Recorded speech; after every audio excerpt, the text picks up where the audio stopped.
चलो ठीक है sir.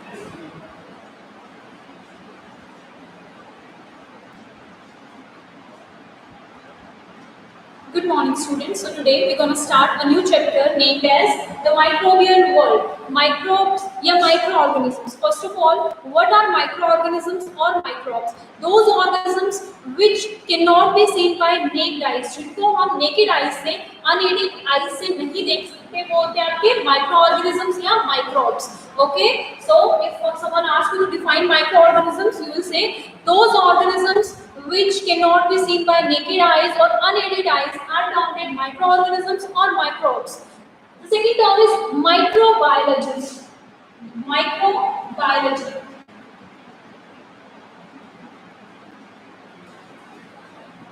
The branch of science that deals with the study of microorganisms. बेटा साइंस की वो ब्रांच जो उन सारे फैक्टर्स के बारे में स्टडी करे माइक्रोऑर्गेनिज्म से रिलेटेड, वो कहाँ किन कंडीशंस में रह सकते हैं, ठीक है, क्या उनके हैबिटेट्स हैं, क्या उनकी मॉडिफिकेशंस हैं, या फिर क्या उनके हार्म्स और क्या उनके बेनिफिट्स हैं एनिमल्स या प्लांट्स की लाइफ में। तो वो ब्रांच ऑफ साइंस जो स्टडी करे माइक्रो ऑर्गेनिजम्स को या माइक्रोब्स को, that is termed as microbiology, and the scientists who study about microorganisms are termed as microbiologists. Microbiologists. So microorganisms are the tiny organisms which cannot be seen by naked eyes. Microbiology is the branch of science that deals with the study of microorganisms, and microbiologists are the scientists which deals with the study of microorganisms, yeah, which studies the habitats and adaptations of microorganisms. Is it clear? Now next is microorganisms are divided into certain categories. इनको कुछ categories में divide किया गया है on the basis of their physical appearance, on the basis of their habitats, on the basis of their adaptations. ठीक है, उनकी किस तरह की characteristics हैं, उनके basis पर उनको 5 categories में divide किया गया है: bacteria, algae, fungi, protozoa and viruses. Name that: bacteria, algae, fungi, protozoa and viruses. Among all the 5 categories, protozoa and viruses are never beneficial. All the microorganisms are either harmful or useful, but in case of protozoa and viruses, these both are harmful. None of the species of protozoa or viruses are useful or beneficial to plants and animals, whereas some bacteria, algae and fungi are useful for human beings too. We use them as medicine or some baking products or some antiseptics. ठीक है, हम इनको किसी ना किसी तरह से use करते हैं. So some of bacteria, algae and fungi are harmful, whereas some are beneficial. First of all, let's talk about bacteria. Bacteria is the simplest microorganism. जो सिंपलेस्ट ऑर्गेनिज्म इस अर्थ पर, इस यूनिवर्स में प्रेजेंट है, वो आपका बैक्टीरिया है. ये यूनिसेल्युलर होते हैं, ठीक है. बैक्टीरियाज कुछ डिजीज कॉजिंग होते हैं, कुछ आपके बेनिफिशियल भी होते हैं. For example, the best example of bacteria which are beneficial is from our kitchen. हमारी किचन से अगर स्टार्ट किया जाए तो curd, we all use curd. Antioxidant होती है, ठीक है, बहुत सारे बेनिफिट्स होते हैं कर्ड की, बहुत ज्यादा है.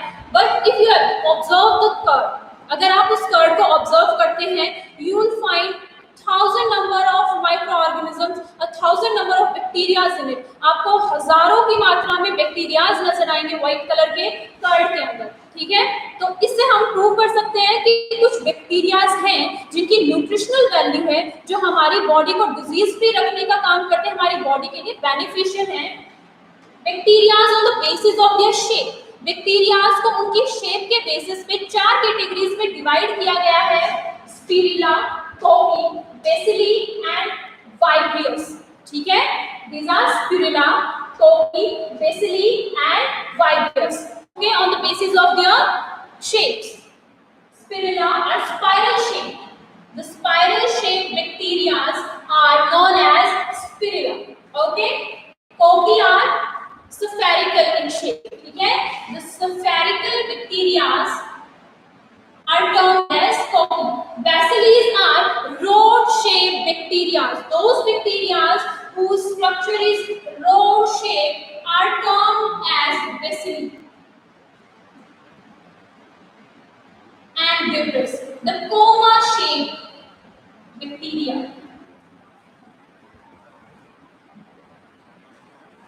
So microorganisms are those organisms which cannot be seen by naked eyes. These are categorized in 5 different categories on the basis of their characteristics. First one is bacteria. Bacteria are the smallest form of organisms found on earth. जो simplest और smallest structure है वो आपका bacteria है. These are categorized in 4 further classes on the basis of their shapes. Spirilla, which are spiral in shape, Cocci, which are spherical in shape, Bacilli, which are rod-like structures, and Vibrious, which are coma shape. Okay? ऐसा नहीं है कि इनको इन्हीं नाम से बोला जाता है, इनके आगे इनके स्पेसिफिक नेम्स होते हैं, पर पीछे उनकी शेप और स्ट्रक्चर को दिखाने के लिए ये वर्ड्स यूज करते हैं. For example lactobacillus, which bacteria is found in curd. Curd के अंदर कौन सा बैक्टीरिया है? Lactobacillus. Now we know bacilli means rod shape. That means the bacteria present in curd is rod shape. ठीक है, उसका जो स्ट्रक्चर है, उसकी जो शेप है वो कैसी होगी? किसी रोड जैसी होगी. That's why they are termed as lactobacillus. Bacillus describes the shape of that bacteria. Bacteria, some of them are very harmful, whether some of them are known as friends of farmers. Obviously कुछ bacterias ऐसे होते हैं जिनकी वजह से dead और decaying matter जो है वो आपका किस में कन्वर्ट होता है? मैन्योर में कन्वर्ट होता है. कुछ ऐसे होते हैं जो आपकी बॉडी के अंदर या बाहर रहते हैं और आपको हार्म करते हैं, डिजीज का कारण बनते हैं आपकी बॉडी के अंदर. So the question is where do these micro organisms live. अब ये जितने भी माइक्रो ऑर्गेनिजम्स हैं ये असल में रहते कहाँ हैं, इनका हैबिटेट क्या है? जैसे हर एक लिविंग थिंग का एक पर्टिकुलर हैबिटेट है, वैसे ही इनका हैबिटेट क्या है. ठीक है, all of them are living, so they must have a habitat. But in case of viruses they are on the border line of living and non living things. ये ना ही living है ना ही नॉन लिविंग है. जब तक ये किसी host के कांटेक्ट में नहीं आते, जब तक ये किसी लिविंग होस्ट के कांटेक्ट में नहीं आते, these are only dust particles. इससे ज्यादा ये कुछ नहीं है. वायरसेस जब तक किसी लिविंग ऑर्गेनिज्म के कांटेक्ट में नहीं आते ये कुछ नहीं है.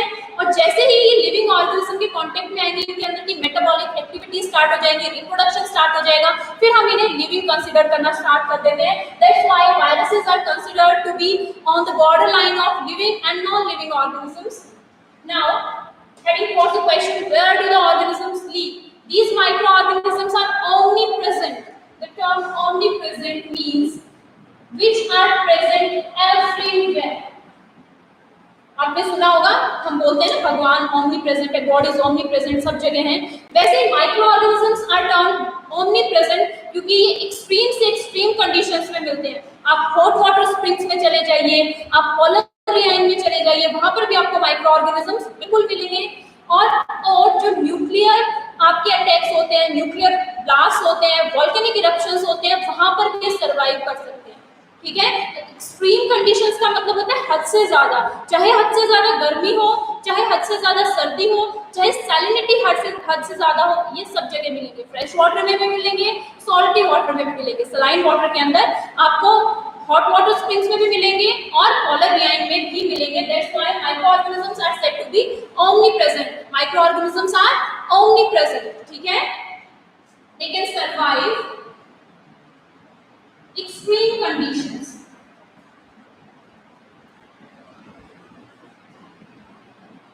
like desert, hot water springs, saline water, fresh water, polar riain. Okay, next thing is how can they survive all the extreme temperatures. वो हर तरह का एक्सट्रीम टेम्परेचर किस तरह से सर्वाइव कर सकते हैं. अब सब एक जैसे नहीं होते, सबकी अपनी बॉडी स्ट्रक्चर है, सबका अपना एडेप्टेशन है. जरूरी नहीं जो माइक्रो ऑर्गेनिजम्स पोलर रियाइन में सर्वाइव कर रहे हैं वो यहाँ आकर हमारे टेम्परेचर पर भी उसी तरह सर्वाइवल अपना कैरी ऑन रख पाए, ये जरूरी नहीं है. हर किसी का सर्वाइवल स्टेज अलग होता है. तो जब हम बोलते हैं कि वाटर को बॉयल कर दो, हार्मफुल बैक्टीरियाज खत्म हो जाएंगे, दैट डजंट मीन कि सारे बैक्टीरियाज खत्म हो जाएंगे. दैट मीन्स वो बैक्टीरियाज जो हायर टेम्परेचर को सर्वाइव नहीं कर सकते, हायर टेम्परेचर के साथ अपना एडजस्ट नहीं कर सकते, एडेप्ट नहीं कर सकते खुद को, वो किल हो जाएंगे. कुछ माइक्रो ऑर्गेनिजम्स ऐसे हैं जो एक्सट्रीम कंडीशंस में रह सकते हैं, वो वाटर बॉइलिंग से उनका कुछ नहीं होना. ठीक है, So now एक टर्म है बेटा cyst, CYST. All the microorganisms have an outer covering termed as cyst. एक outer covering होती है सभी microorganisms के अंदर जिसको cyst कहा जाता है, which helps them to survive through the extreme conditions. जो उनको हेल्प करती है एक्सट्रीम से एक्सट्रीम कंडीशंस, एक्सट्रीम से एक्सट्रीम टेम्परेचर पे सरवाइव करने की. इस सिस्ट के अंदर जो माइक्रो ऑर्गेनिज्म है वो इनएक्टिव रहता है. ठीक है, जब तक ये सिस्ट उसको प्रोटेक्ट कर रही है, उसको कुछ करने की जरूरत नहीं है, वो इनएक्टिव रहेगा. जैसे ही फेवरेबल कंडीशंस आएंगी, सिस्ट जो है वो अपने आप ब्रेक हो जाएगी. ठीक है, जब तक फेवरेबल कंडीशन नहीं आती, cyst layer as it is रहेगी. जैसे ही कंडीशन फेवरेबल हो जाएगी, सिस्ट जो है वो रिमूव हो जाएगी. नाउ बैक्टीरिया बता चुकी हूं मैं. बिल्कुल जो सिंपलेस्ट माइक्रो ऑर्गेनिजम्स अर्थ पर है दैट आर बैक्टीरिया. ठीक है, bacterias are further classified into 4 classes on the basis of their shape. वो अपनी शेप के बेसिस पर बैक्टीरिया कुछ डिजीज भी कॉज करते हैं. फॉर एग्जांपल बैक्टीरिया जो है बेटा कुछ डिजीज कॉज करते हैं दैट आर ट्यूबरक्लोसिस. ठीक है, डायरिया, कोलेरा, ये सब आपके किसकी वजह से होते हैं? बैक्टीरियाज की वजह से होते हैं. कुछ स्पेसिफिक बैक्टीरियाज होते हैं जो आपकी डिजीज कॉज करते हैं. बैक्टीरिया के लिए आप ट्यूबरक्लोसिस लिख सकते हैं. Okay, am I clear? Next is algae. Algae is interesting organism. Algae में सबसे ज्यादा इंटरेस्टिंग है क्योंकि एल्गे को हम नेकेड आईज से देख सकते हैं. ठीक है, we can observe algae naked eyes. आपने सबने कहीं ना कहीं अपने आस पड़ोस में ग्रीन पैचेस देखे होंगे. जब भी कहीं पर फ्लोर पे ही जब मॉइस्चर बहुत ज्यादा देर रह जाता है, सॉइल है आपके लॉन में, बहुत दिन मॉइस्चर रह गया, बारिश हुई है, तो एक ग्रीनिश लेयर बनना स्टार्ट हो जाती है आपकी सॉइल के ऊपर. That is algae. ठीक है, वो एल्गे है. एल्गे फर्दर 2 क्लासेस में डिवाइड है, micro algae and macro algae. ठीक है, algae is termed in the category of plants. Algae को plants की कैटेगरी में रखा गया है because of the presence of chlorophyll and cell wall. Algae के अंदर plants की तरह cell wall भी होती है और plants की तरह उसके पास green pigment chlorophyll भी है. आपने 7th क्लास में जब न्यूट्रिशन इन प्लांट्स पढ़ा होगा तो हेल्प करती है. और एल्गे, कुछ एल्गे की स्पीशीज ऐसी हैं जिनको हम किचन में भी यूज करते हैं. ठीक है, for example kelp, KELP. Kelp is commonly known as brown algae. Brown algae कहा जाता है केल्प को वैसे. ठीक है, तो जो ये ब्राउन एल्गे है, इससे एक एसिड रिलीज करती है जिसको किसमें यूज किया जाता है बेटा? जो आप आइसक्रीम बनाते हो, जो आइसक्रीम्स मैन्युफैक्चरिंग होती है, उसके अंदर मेन इंग्रेडिएंट का काम करता है ये केल्प. और उस एसिड का नाम है alginic acid. Alginic acid. And that brown algae is known as kelp. Note it down, इसको नोट कर ले. ठीक है, केल्प इज ब्राउन एल्गे. ये एल्गे की वो स्पीशीज है जो ब्राउन होती है कलर में. It is known as kelp which is the main ingredient in the manufacturing of ice cream. Ice cream में मेन इंग्रेडिएंट का काम करता है because of the acid it releases, alginic acid. The acid is alginic acid. I think it is not visible from this point. I should write it somewhere higher on the board. Just a minute.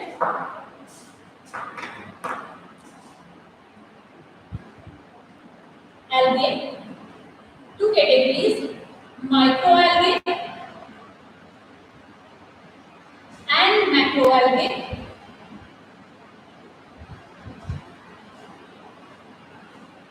Extra point, kelp. It is brown species of algae which releases arsenic acid the manufacturing of ice creams. Okay, algae are categorized into two groups, microalgae and macroalgae. बेटा नाम से पता चल रहा है, micro जो बिल्कुल छोटा है, मैक्रो जो थोड़ा सा बड़ा है, ठीक है, साइज वेरिएशन पता चल रही है। तो कुछ एल्गे ऐसी हैं जो हम जिनको नेकेड आई से नहीं देख सकते, which cannot be observed by naked eyes, unaided eyes से हम उनको ऑब्जर्व नहीं कर सकते। Those algae are categorized into group of microalgae, whereas some algae species can be visible or observed by unaided eyes. कुछ ऐसे भी स्पीशीज हैं जिनको हम नेकेड आई से ऑब्जर्व कर सकते हैं, those are macroalgae. Okay, for example, Spirogyra and for microalgae, सभी के सभी एल्गे जो हैं वो फोटोसिंथेसिस नहीं कैरी आउट करती। Only those species which have the green pigment name chlorophyll can perform photosynthesis. सिर्फ वो स्पीशीज जिनके अंदर ग्रीन पिगमेंट क्लोरोफिल है, सिर्फ वही स्पीशीज फोटोसिंथेसिस कैरी आउट करेंगी। सभी स्पीशीज एल्गे की फोटोसिंथेसिस कैरी नहीं करती हैं। सो एल्गे कैन बी यूनिसेल्युलर और मल्टीसेल्युलर। कुछ एल्गे हैं जो यूनिसेल्युलर हैं, कुछ एल्गे हैं जो मल्टीसेल्युलर हैं। For example, all the micro algae are unicellular in nature. जितनी भी आपकी माइक्रो एल्गे हैं वो सारी की सारी क्या है, यूनिसेल्युलर है। माइक्रो एल्गे सभी क्या है, यूनिसेल्युलर है। Example is diatoms. और जितनी भी मैक्रो एल्गे हैं वो सारी क्या है, मल्टीसेल्युलर है। मल्टीसेल्युलर हैं पर सभी की सभी फोटोसिंथेटिक नहीं है, ठीक है। जो आपकी माइक्रो एल्गे में तो कोई रेयर ही होता है जो फोटोसिंथेसिस कर पाए, बाकी आपकी मैक्रो एल्गे सभी ऐसी नहीं है जो फोटोसिंथेसिस कैरी आउट कर पाए। हाँ, पर कुछ ऐसी हैं जो मल्टीसेल्युलर हो जाती है। फॉर एग्जांपल स्पायरोगायरा मल्टीसेल्युलर भी है, फोटोसिंथेसिस भी कैरी आउट कर सकते हैं because it contains that green pigment called chlorophyll. इतनी बार बोल चुकी हूँ मैं क्लोरोफिल, ये वर्ड स्किप नहीं होना चाहिए माइंड से, ठीक है। So this was your algae, ये था एल्गे। एक बार फटाफट से क्विक रिवीजन कर लेते हैं। Micro organisms, all the organisms which can not be seen bye naked eyes, जिनको हम नेकेड आई से देख ही नहीं सकते, जिनके लिए हमें माइक्रोस्कोप यूज करना पड़ता है, सिंपल या कंपाउंड। दो तरह के माइक्रोस्कोप होते हैं, एक सिंपल होता है, एक कंपाउंड होता है, ठीक है, और एक इलेक्ट्रॉन माइक्रोस्कोप होता है जिसको स्पेसिफिकली आपके वायरसेस की स्टडी के लिए होता है क्योंकि इनका साइज बहुत ही ज्यादा कम होता है, ठीक है। उसके बाद हमने पढ़ा microbiology is that branch of science that deals with the study of micro organisms. Microbiologist are those scientists which studies the micro organisms. Microorganisms are classified in 5 classes on the basis of their characteristics and adaptations and habitat. वो किस habitat में रहते हैं, क्या उनकी adaptations हैं, किस तरह का उनका physical structure है, इन basis पे microorganisms को mainly 5 categories में divide किया: bacteria, algae, fungi, protozoa and viruses.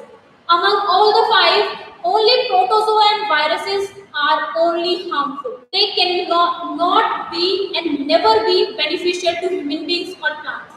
वो कभी भी beneficial नहीं होते, कोई भी species हो viruses की और प्रोटोजोआ की कभी भी यूजफुल नहीं होती। और वायरस तो आप अभी देख ही रहे हैं, कोरोना, ठीक है। So bacteria simplest form of life की जो अर्थ पर प्रेजेंट है, यूनिसेल्युलर होते हैं, ठीक है, डिजीज कॉज कर सकते हैं। फॉर एग्जांपल ट्यूबरोक्लोसिस की शेप्स हैं, उस बेसिस पर उनको 4 कैटेगरीज में डिवाइड किया गया है बेटा: spirilla, cocci, bacilli and vibrates. Okay, now algae multicellular और unicellular organisms can be green और non-green, can have chlorophyll and non-chlorophyll, can perform photosynthesis, and some of them cannot perform photosynthesis. Okay, they can be unicellular or multicellular. कुछ species हैं जो unicellular रहेंगी, कुछ species हैं जो multicellular होंगी। unicellular जितने भी होंगी वो microalgae होंगी। unicellular और जितने भी unicellular organisms हैं बेटा, उनको possible ही नहीं है naked eye से देखना। एक सेल, आपको पता है सेल क्या होता है? Cell is the basic functional and structural unit of our life. हमारी बॉडी को बनाने की जो बेसिक यूनिट होती है, हमारी बॉडी में से जो स्मॉलेस्ट यूनिट है वो सेल है, ठीक है। तो जब एक single cell, unicellular means only one cell, multicellular means group of cells, cluster of cells. तो अगर कोई चीज एक ही सेल है, एक ही सेल से बनी है, it's a single cell, how can we see या observe it with naked eyes? हम कैसे ये देख सकते हैं अपनी नेकेड आईज से? So we have to use microscope, whether compound और whether simple. So macroalgae, these are multicellular in nature and some of them can carry photosynthesis because they have chlorophyll. Okay, example is Spirogyra. Algae तक ये था. Any doubt? If you have any doubt, you may text me in your school group. Okay. Next is fungi. Yes, fungi. Main point रह गया. Brown algae is known as kelp. It secretes allergenic acid, which is used in the manufacturing of ice cream. Ulla नहीं है. हाँ जी. Next, fungi.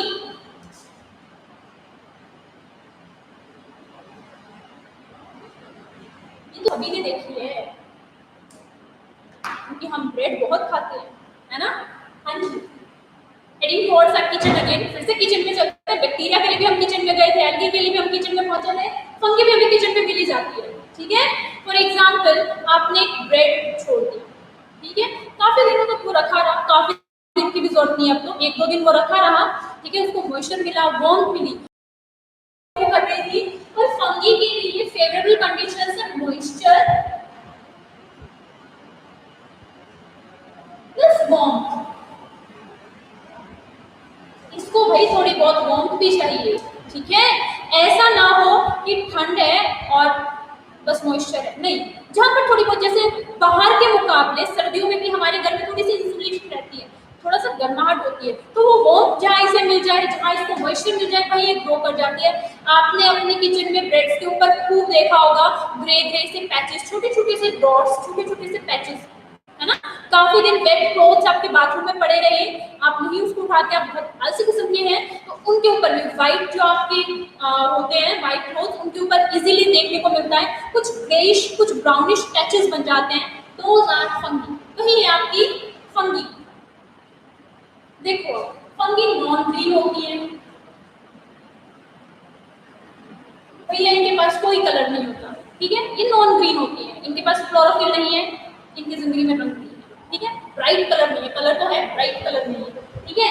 ये algae की तरह red, brown, green, इतनी varieties नहीं होती इनमें, ये ग्रेइश होती है. ठीक है.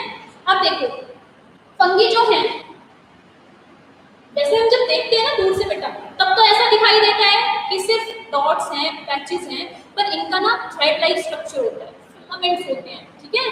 तो इनकी बॉडी कैसी होती है? थ्रेड लाइक स्ट्रक्चर होता है.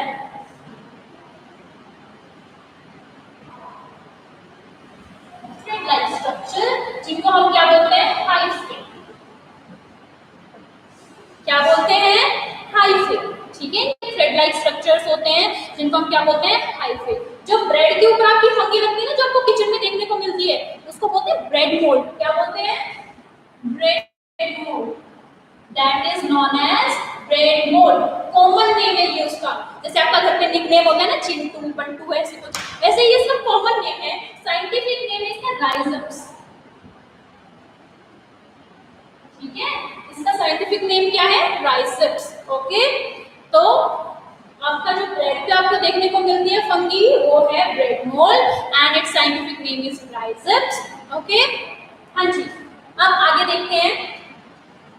ये प्लांट्स नहीं होते, ये एनिमल्स भी नहीं है, ये प्लांट्स भी नहीं होते. Not plants. अब प्लांट्स क्यों नहीं होते ये बता दो मुझे जल्दी से. प्लांट्स इसलिए नहीं होते क्योंकि इनके अंदर क्या नहीं होता? क्लोरोफिल नहीं होता. और हमने इसका कंपैरिजन प्लांट से किया ही क्यों? बैक्टीरिया का तो हमने कंपैरिजन किया ही नहीं था प्लांट से. इसका कंपैरिजन बेटा इसलिए किया क्योंकि इनके अंदर सेल वॉल होती है. क्या होती है इनके अंदर? सेल वॉल होती है इनके अंदर, जो प्लांट सेल वॉल जैसी बिल्कुल नहीं होती. ठीक है. इनके अंदर होती है सेल वॉल, जो प्लांट सेल वॉल जैसी नहीं होती. वो डिपेंड करता है उसका स्ट्रक्चर कि इसका न्यूट्रिशनल मोड क्या है, इसका मोड ऑफ न्यूट्रिशन क्या है. जैसा मोड ऑफ न्यूट्रिशन वैसी ही सेल वॉल. अब हमें पता है क्योंकि 7th में हम न्यूट्रिशन प्लांट्स पढ़ के आए हैं, तो हमें सारी चीजें पता है। हमें ये भी पता है कि फंगी या तो सैप्रोफिटिक होती है या पैरासिटिक होती है, ठीक है। फंगी ऑलमोस्ट फंगी सैप्रोफिटिक होती है नेचर में, ठीक है। उनका मोड ऑफ न्यूट्रिशन सैप्रोफिटिक होता है। सैप्रोफिटिक मोड ऑफ न्यूट्रिशन होता क्या है? What do you mean by saprophytic mode of nutrition? The mode of nutrition in which an organism derives its nutrients from dead and decaying matter.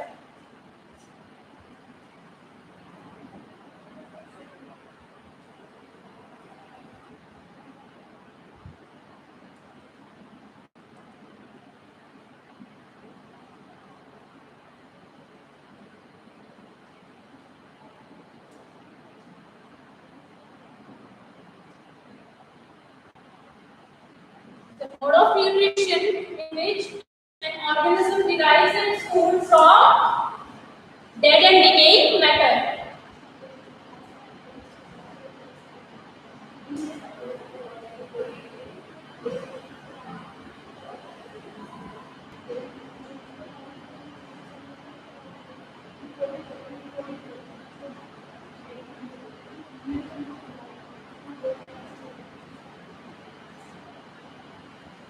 So saprophytic mode of nutrition in which an organism derives its nutrients from dead and decaying matter. वो mode of nutrition जिसमें कोई भी organism अपना खाना सड़ी गली से derive करता है. For example, mushroom. Yes, mushroom is an example of fungi. जो mushroom आप खाते हैं ना अपनी डाइट में, fungi है, वो माइक्रो ऑर्गेनिज्म है, ठीक है। मशरूम, ठीक है। Mushroom is only fungi which can be scene bye naked eyes, ठीक है। मतलब ये कैसी वाली फंगी है? मैक्रो फंगी है। जैसे माइक्रो और मैक्रो एल्गे थे ना, वैसे ये मैक्रो फंगी है। सिर्फ फंगी वो आपका स्पीशीज है जिसको हम अनएडेड आई से देख सकते हैं, जिनको हम बिना माइक्रोस्कोप के ना कंपाउंड या इलेक्ट्रॉन माइक्रोस्कोप जो है उसको देख सकते हैं, वो है मशरूम, ठीक है। बाकी सारी स्पीशीज जो है फंगी की, फॉर एग्जांपल ये आप मुझे जान पहचान लगी आपको, ये पेनिसिलिन, इसको भी हम देख सकते, इसको नहीं देख सकते हैं अनएडेड आई से। Only mushroom can be seen without aided eyes, ठीक है, या फिर विद अनएडेड आईज, ठीक है, बिना कुछ लगाए हम इसको देख सकते हैं। पेनिसिलिन ये भी फंगी है। और आपको पता हो जो पहला एंटीबायोटिक बना था, जो फर्स्ट एंटीबायोटिक बनी थी, वो आपकी इसी फंगी से बनी थी। यस, पेनिसिलिन जो आप मेडिसिन यूज करते हैं वो इसी फंगी से बनी थी, तो बेनिफिशियल है ये, ठीक है। मशरूम हम खाते हैं, पेनिसिलिन खाने के बाद बीमार पड़ गए तो उसके लिए भी है पेनिसिलिन। ऐसा नहीं होता बेटा, मशरूम की कोई हार्मफुल इफेक्ट्स नहीं होते हमारी बॉडी के ऊपर, ठीक है। हाँ, वो बात अलग है अगर हम हाइजीनिक तरीके से उसको ना यूज करें, वो बात अलग है। पर मशरूम या कोई एलर्जेटिक हो वो चीज़ अलग होती है। पर मशरूम के हमारी बॉडी के ऊपर ऐसे कोई साइड इफेक्ट्स नहीं होते। न्यूट्रिशनल अब हमारी बैलेंस डाइट में काउंट किया जाता है। पेनिसिलिन जो है उससे फर्स्ट एंटीबायोटिक बनी थी। And your homework is you have to find out who discovered the first antibiotic, penicillin. Okay. So this is about fungi.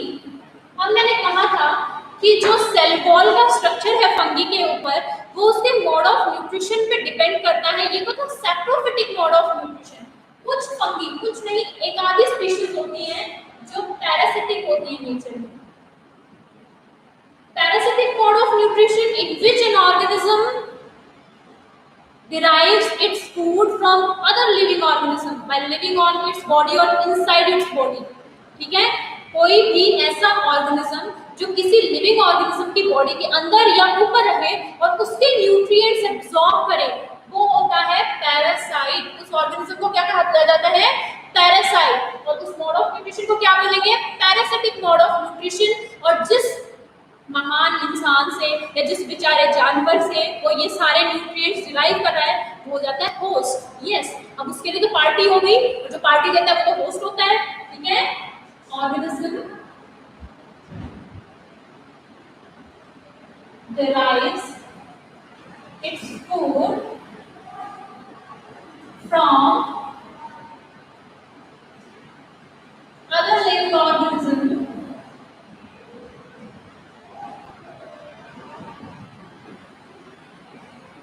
by living on inside its body। कोई भी ऑर्गेनिज्म जब किसी दूसरे ऑर्गेनिज्म की body के ऊपर या अंदर रहकर उसके न्यूट्रिएंट्स को शेयर करे, एब्सॉर्ब करे, वो क्या होता है? Parasite. And the mode of nutrition is termed as parasitic. और वो ऑर्गेनिज्म जिसके न्यूट्रिएंट्स शेयर किए जा रहे हैं बिना उसकी मर्जी के, वो होता है host. Okay, so there are two terms, parasite and host. Okay, difference पता होना चाहिए। पैरासाइट वो ऑर्गेनिज्म जो किसी दूसरे लिविंग ऑर्गेनिज्म की बॉडी के अंदर या ऊपर रह के उसके न्यूट्रिएंट्स को एब्सॉर्ब करे, और होस्ट जो उसको ऐसा करने दे, ठीक है, जो दयालु हो, जो अपने न्यूट्रिएंट्स शेयर करने के लिए तैयार बैठा है, वो होस्ट होता है। ठीक है, and you have got an homework, आपको होमवर्क मिला है, you have to find out the discoverer of first antibiotic. Okay, good.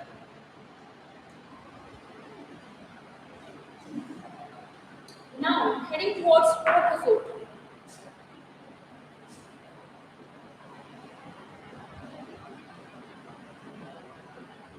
अब ये भी नहीं सोचना कि मैम ने स्टार्टिंग वालों की डिसीज बताई और बाकी की तो डिसीज हार्म्स बताए नहीं।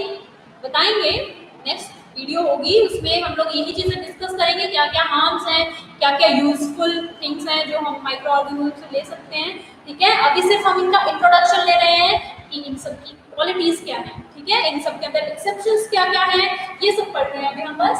सो प्रोटोजोआ, प्रोटोजोआ का मतलब ही होता है एनिमल लाइफ। ठीक है, प्रोटोजोआ का क्या मतलब होता है? एनिमल लाइफ, जिसकी हैबिट्स एनिमल से मैच करें। ऐसा क्यों? Because they can move. ये एक जगह से दूसरी जगह खाना कैप्चर करने के लिए घूमते हैं। जैसे अब एल्गे, फंगी, बैक्टीरियाज लगभग अपनी जगह पे ही रहते हैं, वो ज़्यादा हिलते डुलते नहीं हैं। बैक्टीरियाज को तो हम अलग ही कैटेगरी में रखते हैं। तो प्रोटोजोआ की अगर बात की जाए, वो एनिमल लाइफ है, वो अपने खाने के लिए यहाँ वहाँ घूमते हैं। ठीक है, they can travel, they can move, तो इसीलिए उनको एनिमल लाइफ कहा गया है। क्या कहा गया है? They are animal life organisms. They are also unicellular. अब देखो, बचपन से ही, मतलब जब से तुम लोग साइंस की डेप्थ में जाना स्टार्ट होते हो, जहाँ साइंस बेसिकली स्टार्ट होती है जिस क्लास से, वहीं से आप एक प्राणी का नाम पढ़ते हैं, अमीबा। Yes, amoeba. 6th में भी पढ़ा होगा, 7th में भी पढ़ा होगा। जैसे ही रिप्रोडक्शन चैप्टर स्टार्ट हो जाता है या न्यूट्रिशन चैप्टर स्टार्ट हो जाता है ना, अमीबा आ ही जाता है कहीं ना कहीं। ठीक है, रिप्रोडक्शन में जब हम यूनिसेल्युलर का रिप्रोडक्शन दिखाते हैं तो इस अमीबा से ही दिखाते हैं, इसी को पकड़ते हैं हम पहले। ठीक है, तो अमीबा प्रोटोजोआ है। आपने डिसीज का नाम भी सुना होगा, मलेरिया। अब आप बोलोगे भाई मैं मलेरिया तो मच्छर के काटने से होती है, प्रोटोजोआ का बेचारे की क्या गलती है? प्रोटोजोआ होता है प्लाज्मोडियम नाम का। प्लाज्मोडियम प्रोटोजोआ है जो बेटा कोजिंग फैक्टर है मलेरिया का। मलेरिया इसी की वजह से होता है, मच्छर तो बस इसको वहां से पर्सन तक लेकर जाता है, कैरियर है वो तो बस। ठीक है, कैरियर कौन है? Female anopheles mosquito.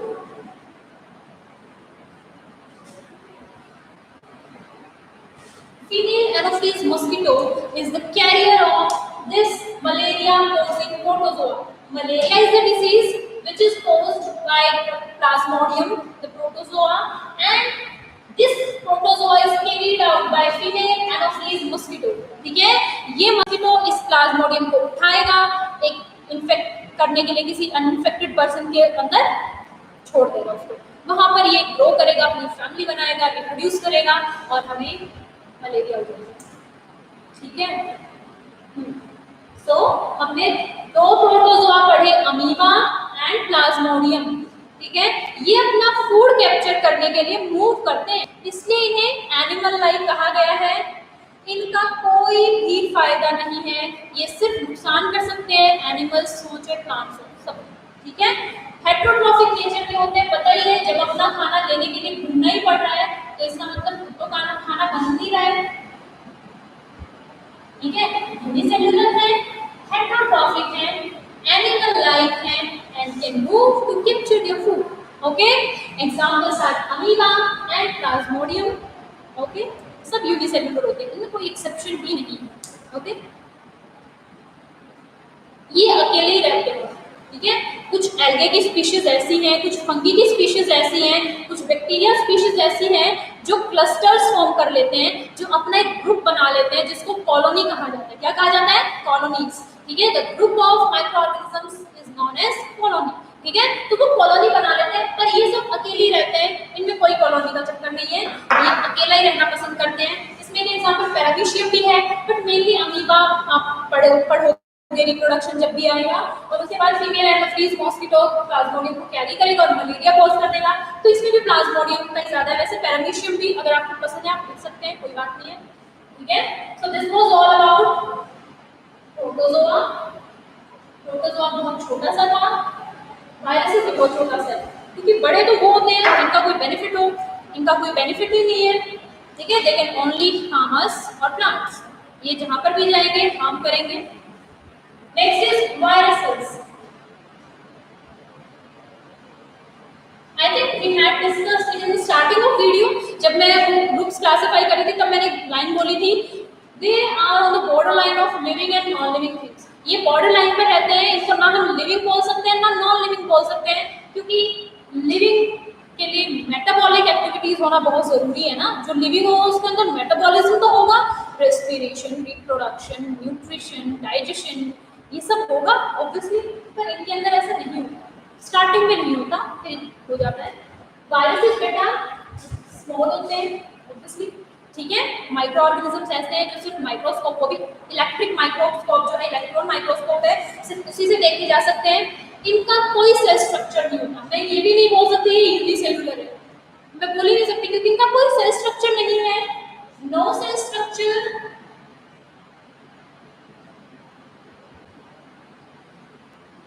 no genetic,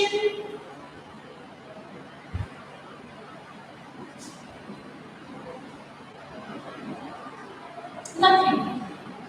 genetic information क्या होती है? हमारे सेल के अंदर डीएनए होता है जिसके अंदर हमारे बारे में सारी इंफॉर्मेशन होती है, हमारी आईज का कलर क्या है, हमारे हेयर का कलर क्या है, हमारी हाइट क्या है, ठीक है। इस तरह की बहुत सारी चीजें होती हैं। डीएनए आप लोगों ने सुना होगा, deoxyribonucleic acid.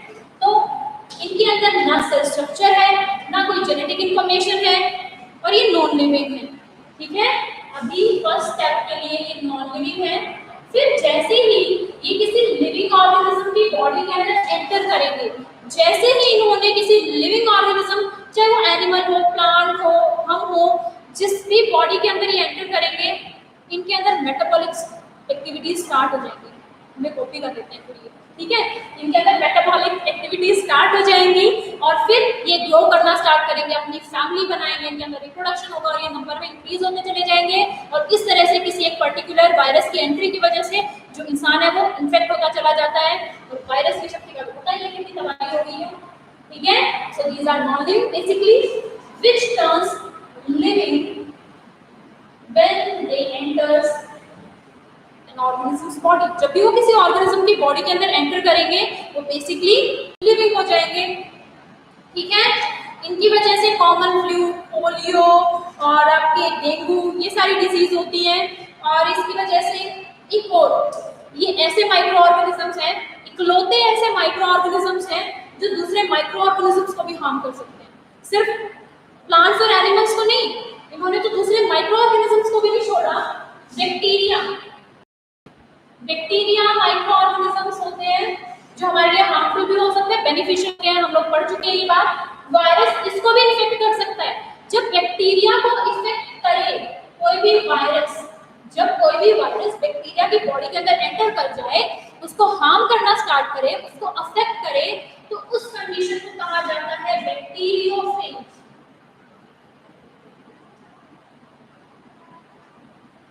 Bacteriophage virus plus bacteria, जब बैक्टीरिया की बॉडी के अंदर वायरस हो, ऑब्वियसली बैक्टीरिया लिविंग तो है, बेशक वो बिल्कुल सिंपल, बिल्कुल माइनर सा, बिल्कुल साइज में छोटा सा है, माइक्रोस्कोपिक ऑर्गेनिज्म है, पर फिर भी वो लिविंग है। जैसे उसकी बॉडी के अंदर एंटर करेगा, आपका वायरस भी लिविंग कैटेगरी में आ जाएगा, रिप्रोड्यूस करना स्टार्ट करेगा और उस बैक्टीरिया को इफेक्ट करेगा, and that condition is known as bacteriophage. फिर वायरस वायरस नहीं रहता, बैक्टीरियोफेज बन जाता है, ठीक है। So this was all about bacteria, algae, fungi, protozoa and viruses. In next lecture we will study about the the harm of bacteria, viruses, protozoa and all the microorganisms and how they are useful to us. कैसे वो हमारे लिए useful है, कैसे हमारे लिए harmful है, किस किस फील्ड में यूज होते हैं वो, क्या क्या उनके बेनिफिट्स है, सब कुछ डिस्कस करेंगे in the next video. So till then, goodbye. Read this chapter in case you have any doubt.